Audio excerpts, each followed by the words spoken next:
Hello, friends. So good to be with you. We are in Revelation chapter 17. It's really getting exciting along about this time. Chapter 17 is going to be dealing with spiritual Babylon, which is the world religious system that's going to be taking over. So this is when the world will move toward a one world religion. See, that's going to be coming, whether you know it or not. But here we're also going to look at where the Antichrist is going to emerge out of all of this. Now, that's in chapter 17. Chapter 18 is dealing with commercial Babylon, which is the world economic system. We're going to see how they begin to merge together throughout the next two chapters, okay? So let me read verse 1 through verse 6 here of chapter 17. It says, "One of the seven angels who had seven bowls came and said to me, 'Come, and I will show you the punishment of the great whore, the great prostitute, who sits by many waters. With her, the kings of the earth committed adultery, and the inhabitants of the earth were intoxicated with the wines of her fornication, her adulteries.' Then the angel carried me away in the spirit into a wilderness, and there I saw a woman sitting on a scarlet beast that was covered with blasphemous names and had 7 heads and 10 horns. And the woman was dressed in purple and scarlet and was glittering with gold, precious stones and pearls. She held a golden cup in her hand, filled with the abominable things and the filth of her adulteries.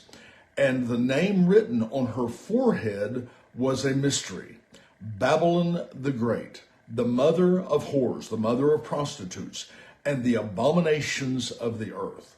And then verse 6 said this, "And I saw the woman was drunk with the blood of God's holy people, the blood of those who bore testimony to Jesus.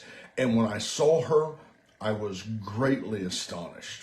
Now that's a wow, what a story. What we're going to look here is it's going to say that, first of all, verse 1, it says, "I saw the 7 angels who had the 7 bowls. They said, 'Come, and I want to show you the punishment of the great whore, the prostitute, who sits by many waters.'" Now, this false religion is going to have global effect. That when it talks about many waters, it's not talking about water as we know it. That's talking about people. As a matter of fact, in verse 15, let me just read this to you. It says, "Then the angel said to me, 'The waters that you saw where the prostitute sits are peoples, multitudes, nations, and languages.'" So when it says she sits by many waters, this is speaking of global influence. This one world religion is not just going to be isolated to one area. It's going to be widespread. And then verse 2 said, "And with her kings of the earth committed adultery." Now that is speaking of political influence. So it's going to be a widespread religious influence, but she's also going to have great political influence, great political inroads into the kings, into those that are in authority. And it even said that they're going to be intoxicated with the wine of her whoredom, of her fornication, of her adulteries.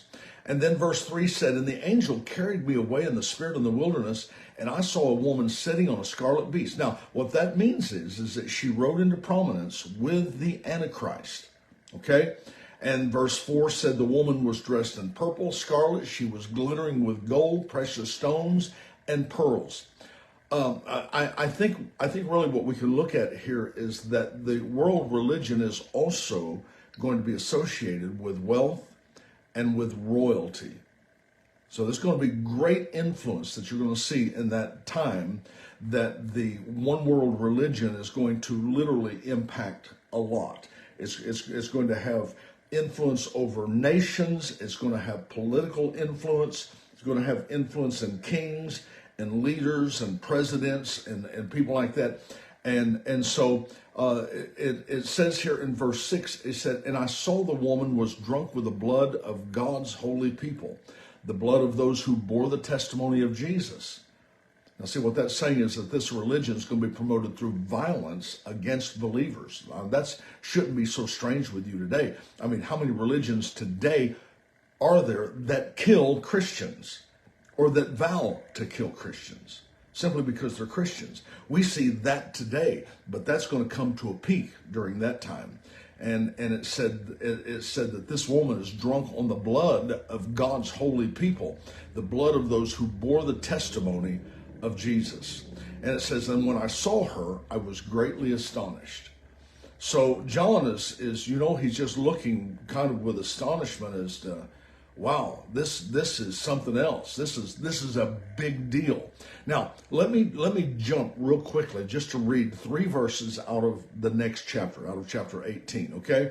This is 18, verse 1 through 3. It says, and after this I saw another angel coming down from heaven who had great authority, and the earth was illuminated by his splendor. With a mighty voice he shouted, fallen, fallen is Babylon the Great. She has become a dwelling for demons and a haunt for every impure spirit, a haunt for every unclean bird, a haunt for every unclean and detestable animal. Verse 3 said, for all the nations have drunk the maddening wine of her adulteries. The kings of the earth committed adultery with her, and the merchants of the earth grew rich from her excessive luxuries. Now, I wanted to read these together because these are two distinct systems, actually, two distinct systems that are headquartered in the same location. And this is referring to the literal ancient city of Babylon, which will be revived, rebuilt, and then destroyed. Now that's going to be happening. As a matter of fact, I need to probably pause here for just a second and tell you just a little about Babylon. Let me just make reference to this, because with the exception of Jerusalem, Babylon is mentioned more times than in the Bible than any other city. Babylon was talked about a lot. Now, where was Babylon? Well, it was in Iraq. It's located about 55 miles south of Baghdad. They're on the Euphrates River. They're in Iraq. Now, in its glory days, under King Nebuchadnezzar, it was considered one of the 7 wonders of the ancient world, considered totally impenetrable. 35 stories high, think about that. 87 feet thick is how big the walls were. That's phenomenal. I mean, this was something that was so great. It was inconceivable that Babylon could ever be destroyed. But I want you to think about this. 60 years before it fell, 60 years before Babylon came down, Jeremiah prophesied that it would fall. And then 150 years before it fell, Isaiah not only said how it would fall, but it also named the Persian king, Cyrus, you remember that name? And said that it was going to fall by the hands of Cyrus on October the 12th, 539 BC. I mean, that's pretty incredible, isn't it? So the prophecies is that it would fall. But as the ancient Bible predicted that it would fall, it also predicts that it will be rebuilt. Now you might say, I don't see how in the world that could ever be rebuilt. Well, they couldn't see how in the world it could fall. But yet it fell, prophesied twice, told who was going to do it and when they were going to do it. And it fell just exactly like the prophecy was told. And so the Bible is predicting also that it's going to be rebuilt. Now, we probably saw a taste of that back when Saddam Hussein was in rule. He tried to do it. Matter of fact, he even had a coin minted with the image of Nebuchadnezzar on one side and his image on the other side. You remember that? I mean, he built his palace on the foundation of Nebuchadnezzar's palace. He spent over $500 million on it and never got to enjoy any of that. But at that time, it was trying to be rebuilt. Well, it will be rebuilt. And when it is, the Lord is going to destroy it when he returns. That's what's going to happen. So it will be a literal location for 2 systems. Spiritual Babylon, which is the world religious system. And this is when the world will move toward a one world government. And commercial Babylon, which is the world economic system. Okay? Does that make sense to you? I know that's a whole mouthful, but hold on, because it's going to get a little more muddy here. And you need to spend some time just allowing yourself to absorb all of this. Because all of this, you've got to understand, this is from John's perspective of what he was actually seeing. So he was giving this prophecy. So chapter 17 is probably taking place in the first half of the tribulation period. All of this that we're seeing here with this one world religion, all of that's going to begin to take place in the first half of the tribulation period. Now, I want you to notice the reference to a woman, not a literal woman, but rather a picture. 3 times she's referred to as a harlot in the New King James Version. The NIV, which is what I'm taking you through, it calls her a prostitute. But her title is Babylon the Great, the mother of prostitutes, the abominations of the earth. And this woman represents a false one-world religion that rises on the back of the Antichrist and seduces the nations to where all of the nations, the kings, they're all brought in under the influence of that one-world government, one-world religion. It's going to happen. Now, let's look at verse 7. It said, "Then the angel said to me, 'Why are you astonished?'" I mean, with all of this stuff, because that was the thing John said, I was just astonished. And the angel said, verse 7, "Why are you astonished? And I'll explain to you the mystery of the woman and of the beast that she's riding on, which has 7 heads and 10 horns." Now listen to this, okay? We're going to take this slow. Verse 8, "The beast which you saw once was, now is not, and yet will come up out of the abyss and go to its destruction. The inhabitants of the earth, whose names have not been written in the book of life from the creation of the world, will be astonished when they see the beast, because it was, now is not, and yet will come." Verse 9 says, "This calls for a mind with wisdom. The 7 heads are 7 hills on which the woman sits.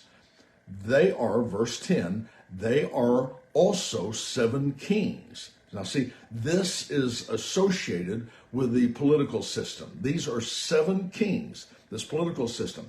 Because, look at this, 5 have fallen, 1 is, and the other has not yet come. But when he does come, he must remain for only a little while, a short time. Let me explain what that's saying here. This is the political system. He's saying 5 have fallen, 1 is, 1 has not yet come. So the 5 that have fallen, they were the 5 dominating empires. Now, from John's vantage point, this is what he saw. What were those 5? Egypt, Assyria, Babylonia, Medo-Persia, and Greece. Just those 5 right there. Now, these are the 5 that have come and gone.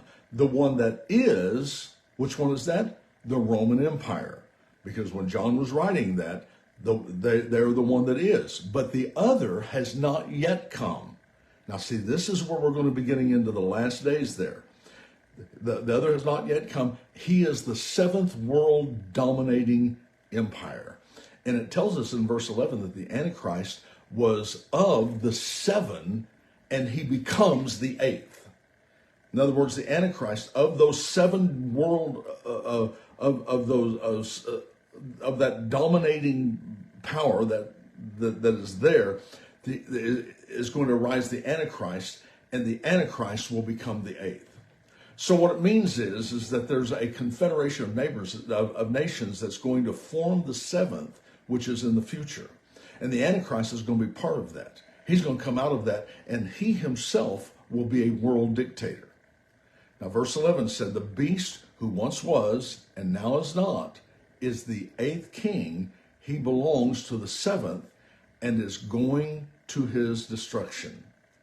So to summarize this, the other has not yet come. It represents a 10-nation confederation. And that includes the Antichrist that's going to rule for a short time until they give the Antichrist full control. Okay? The 10 horns, that's the authority that we saw, he said in verse 12, that's 10 kings. The 10 horns are kings, they're people in authority. The 10 horns that you saw are 10 kings who have not yet received a kingdom, but who for 1 hour will receive authority as kings along with the beast. Now, let me try to explain that.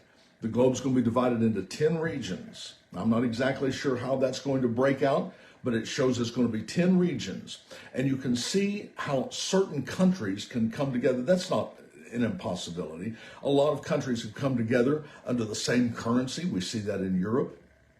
We see that in other places where they come together under a common currency. They come together under a common agreement of law. And it's not far-fetched to see 10 regions with their own president or their own king, their own ruler. And that is the way that the world is going to be divided. And among those 10 rulers, one of them is the Antichrist. The 10 don't rule very long, and then they turn their power over to the Antichrist. Does that make sense? Verse 13 said this: they have one purpose. They're going to give their power and authority to the beast. And look at this. It says they will wage war against the Lamb, but the Lamb will triumph over them because he is the Lord of lords and the King of kings. And with him will be his called, chosen, and faithful followers. In the midst of all of this, they are waging war against him that is infallible, against the King of kings, the Lord of lords. And along with him is going to be you and I. We have been his called, his chosen, his faithful followers. But verse 15, look at this. It says, the angel said to me, the waters that you saw where the prostitute sits are peoples, multitudes, nations, and languages. And the beast and the 10 horns you saw will hate the prostitute. Now, this one world religion that has risen up is going to become hated, and it's going to be brought to ruin. She's going to be overthrown, and she's going to be replaced with the Antichrist. And the Antichrist is going to rule and is going to be worshipped. And that's exactly where it's going to go to. So they're going to, in verse 16, let me read that again. The beast and the 10 horns that you saw will hate the prostitute, and they will bring her to ruin, and they will leave her naked, and they will eat her flesh, and they will burn her with fire.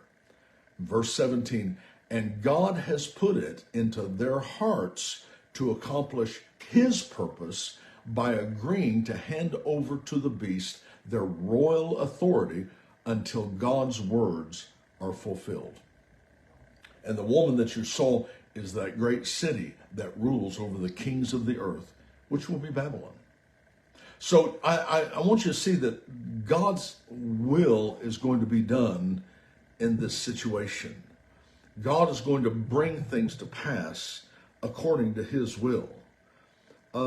This kind of brings a sense of comfort to me, and hopefully it does to you, as the sense of saying, you know, he is the King of kings and the Lord of lords. And it says God put it in their heart to accomplish his purpose. Don't think that anything is going to operate independent of the plan of God. God's plan is to crush the authority of the Antichrist, of Satan, of the dragon. He's going to crush his dominion. He's going to crush it. He's going to take the title deed to the earth and totally demolish every sense of control and authority that Satan has. He's taking it out of his hands.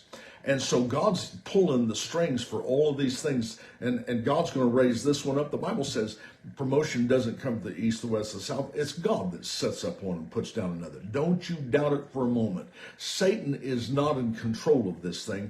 God's in control of this thing.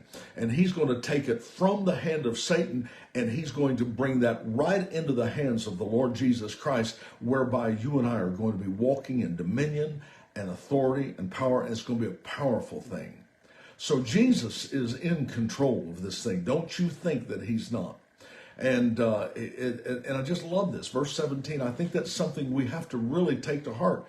God put it into their hearts to accomplish his purpose. See, the Bible says it's God that is at work in you both to will and do of his good pleasure. That's not just you that are believers. Let me just tell you something. God's pulling the strings on everything that's taken. God hardened the heart of Pharaoh because he was wanting to bring his purpose to pass. See, God's at work in these things, pulling the strings, whether they even know it or whether they don't, because he's God. He's God and he's capable. So take comfort in the fact that God is in control of this maddening situation that we see in Revelation chapter 17, but he's in control of your life that feels out of control. Your life may feel like, I don't know what in the world is going to happen. I want to tell you that the Lord has not lost control of your life, of your circumstances and your situations. And no matter what you're facing, God's going to take something that Joseph made in relation to his conversation with his brothers. He said, the thing that you meant for evil, God meant for good. See, God was wanting to raise Joseph up as the prime minister over all of Egypt, to bring all of God's people in there to prepare them to go and possess the land that he had prepared for them, that he had promised Abraham. So that was all in the heart of God. And Joseph made the statement to his brothers. He said, what you meant for evil, God meant for good. So whatever you intended to do, you thought you were in control of, but you weren't. God's pulling the strings here, and he's saying this is going to be done.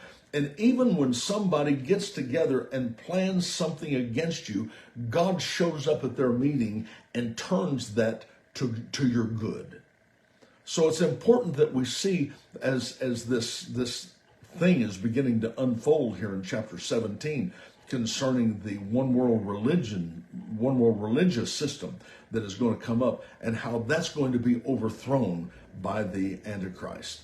Now, we're going to get into chapter 18. We're going to get more into the political system, the one world political system, and it's going to be a real powerful thing. So take some time just to meditate over this. I know the wording on this is sometimes muddy and almost like a riddle, but once you begin to understand what's taking place, I mean, it's kind of like, we've got these 5 nations that have come up. We've got one that is, and one that is yet to come.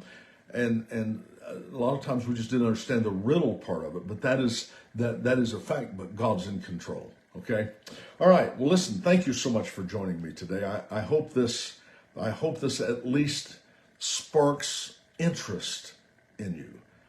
I know that sometimes it's very difficult for me to get very extensive in this kind of a study in such a short amount of time, because I'm just kind of blowing at 30,000 feet here, giving an overview of what this chapter is about. But take some time to meditate in the scriptures and allow the Holy Spirit to speak to you. And I think it's going to bring great comfort to your life. I really believe it will. Jesus is still Lord. Don't ever think that he's not. All right. I love you guys. Thank you for joining me. If you would like more information, you can go to jerryedmond.com. And I've got a ton of stuff there that I think can be a blessing to you. I'd love to hear from you. Please leave a remark for me if you would not mind. And, I believe that's all. Love you guys. Thank you for your friendship. Thank you for being my friend. Okay? And I'm looking forward to seeing you in the next chapter. Bye-bye.